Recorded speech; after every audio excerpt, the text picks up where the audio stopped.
अस्सलामुअलैकुम दोस्तों, welcome back to our channel find Urdu. Nap nap का मतलब है छोटी नींद या कैलुला। नैप एक छोटी और अर्जी नींद को कहते हैं जो दिन के दौरान ली जाती है। ये अक्सर टायर्डनेस दूर करने और एनर्जी बूस्ट करने के लिए होती है। रिसर्च के मुताबिक नैप लेना प्रोडक्टिविटी और मेंटल फोकस को इम्प्रूव करता है।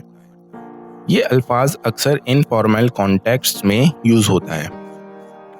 फॉर एग्जाम्पल, ज्यादा थकान के बाद एक नैप लेना बहुत रिफ्रेशिंग होता है। I took a 20-minute nap after lunch to recharge myself. मैंने लंच के बाद 20 मिनट का नैप लिया ताकि एनर्जी वापस आए। तो दोस्तों, नैप का मतलब है एक छोटी और अर्जी नींद जो टायर्डनेस दूर करने के लिए होती है। उम्मीद है अब आपको नैप का मतलब समझ में आ गया होगा। मिलते हैं नेक्स्ट वीडियो में। शुक्रिया।